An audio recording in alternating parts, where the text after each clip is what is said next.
Happy Valentine's Day, I'm Simon Andrews. It's First Thing Friday and this is the audio version of Mobile Fix, the February 14th edition, made with Amazon Polly and a synthetic voice.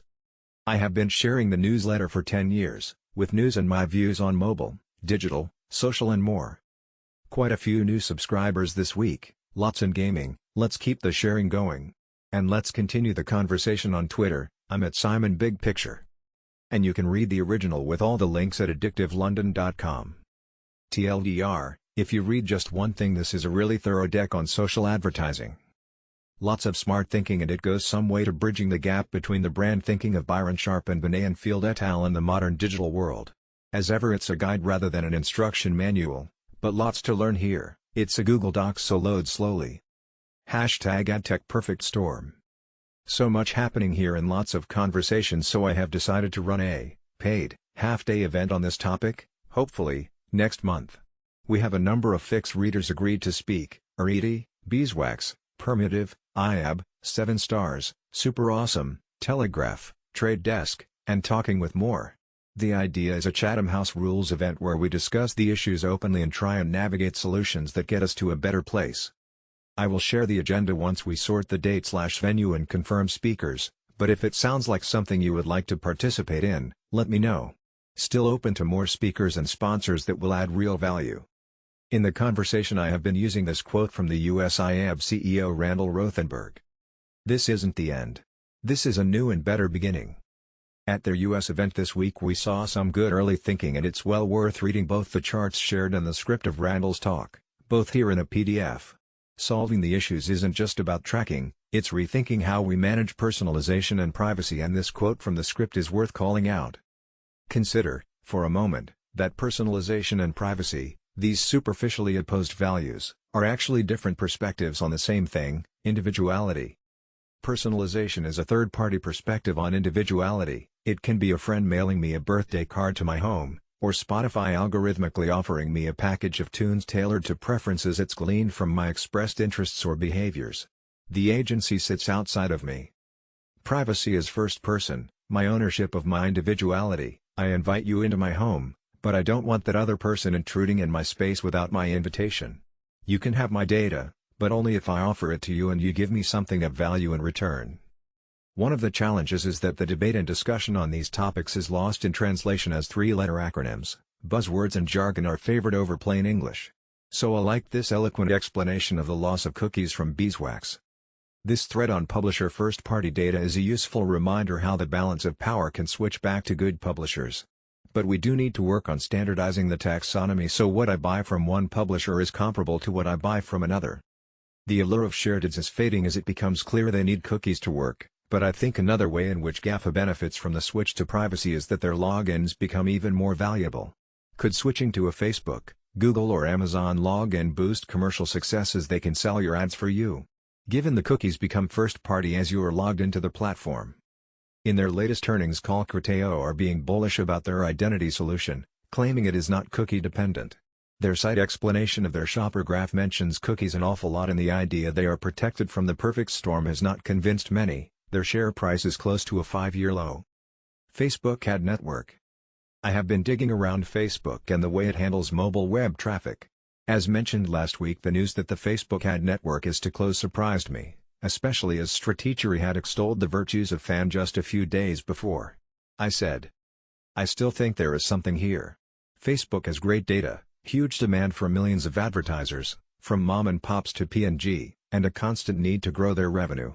Could they guarantee their growth by solving the crisis facing content businesses, unable to monetize as their traffic is dark without third-party cookies? More to come on this. One of the myths of digital is that mobile time is hugely skewed to app and that mobile web is something of a sideshow. This comes from counting the huge amounts of time spent in Facebook as all app time. A significant proportion of that time is following links and opening mobile web pages. A forgotten part of the ecosystem is the Facebook mobile browser that opens all these pages. Look at this Bloomberg page opened by clicking a link in the feed. It's the original page, but shown in the Facebook browser. You can switch to Chrome, or Safari on iOS, in the page settings. I don't think this thin browser supports cookies, but why would it? There is no tracking or privacy issue as every user is logged into Facebook. So here Facebook have an advantage over the publisher. The loss of cookies will mean that Bloomberg doesn't know who I am, so it is a challenge to monetize me. But Facebook clearly do know who I am and therefore have another surface to monetize me on. So why doesn't Facebook offer to monetize all traffic originating in their browser? Some publishers may decide to go it alone, but most, would take a better revenue source, as long as Facebook was fair in sharing the revenues. Have I missed something here? Or should we expect Facebook to announce a revitalized version of their ad network? 3CS Content, Community, Commerce. As we think about what a new ad ecology looks like, I keep coming back to this 3C idea. You use content to build, or serve a community, and then look at the commerce opportunity. You can start with any one of these focuses, but you need all three to maximize the opportunity. A new article by Anna Angelica gets this well, from loyalty to membership, and here Ad Age look at how some brands service their superfans. I keep mentioning the Kevin Kelly Thinking on 1000 True Fans, and A16Z built on this, looking at 100 true fans.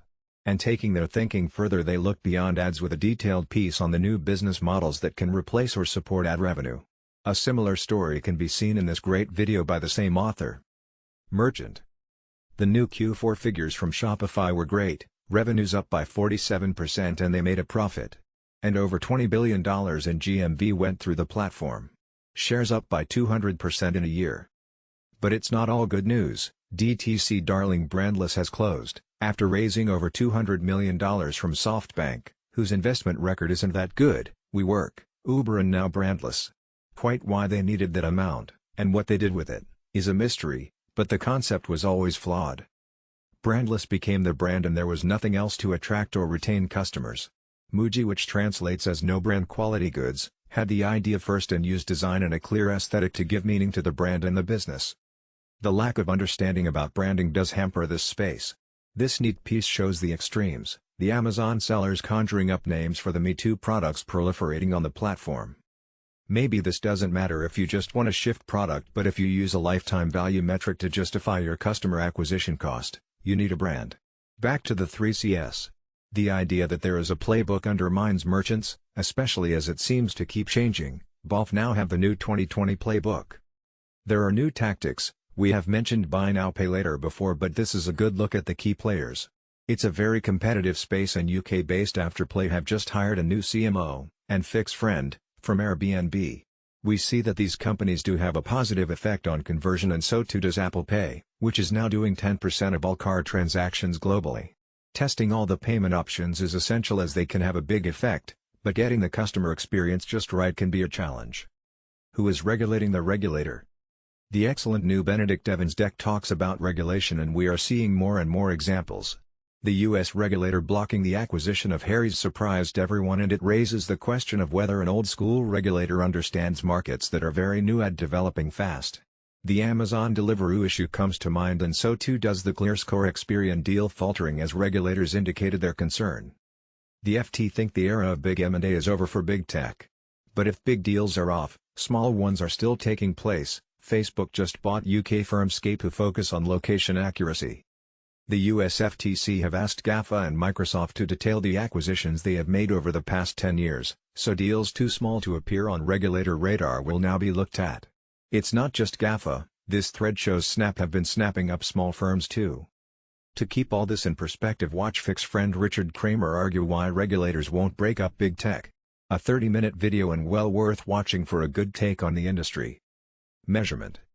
I am not sure the impact of the perfect storm on measurement has been fully grasped yet. Things like view-through, which has enabled the cockroach of digital media to flourish, will stop working. Even brand metrics will be affected, as we will find it harder to separate reached and non-reached, without cookies. So it's timely that the IAB celebrated Clickhead Day this week. We are all going to have to work harder to get robust measurement. And avoid falling back to useless metrics. The Samsung ads thinking about measuring streaming and linear together makes sense. And Facebook attribution is going to be helpful. So is this look at Amazon attribution. Super apps. If there's ever to be a super app in the West to emulate WeChat, it's likely to be Google Maps. Wired has a good story on its first 15 years, and with a bunch of new features and a perspective on the next 15 years, it is hugely impressive. The new features are rolling out now. Newt.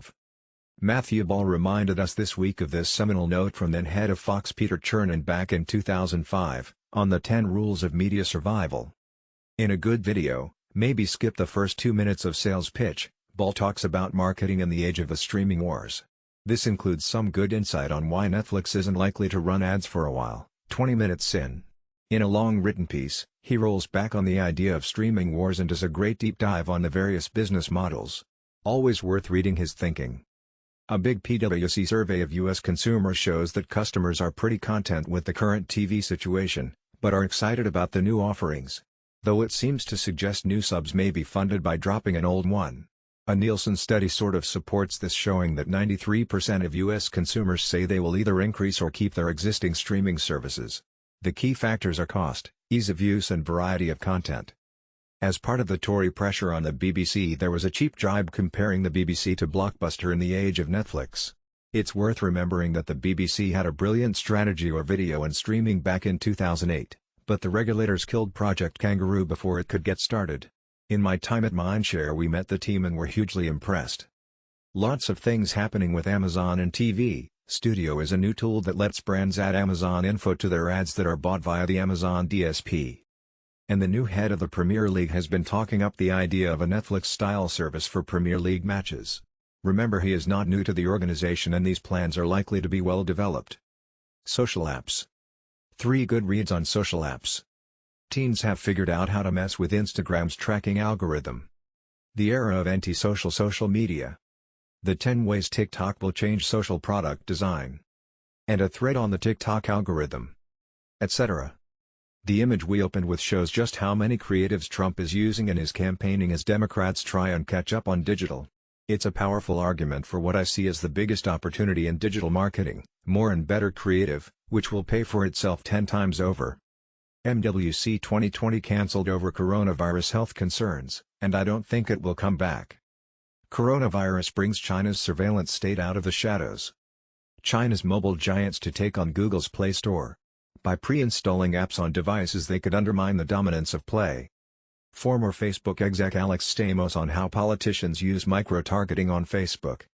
Popular YouTube Kids channel Cocomelon gets into merchant toys. Lots happening and do. A global exec talks about how they are using the programmatic learning of radio with DAX to embrace U.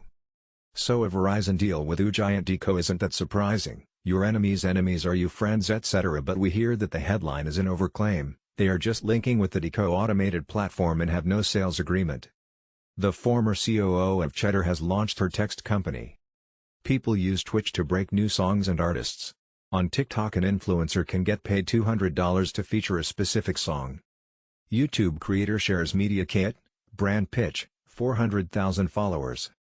Our friends at Ezoic have good new data on how important loading speed is.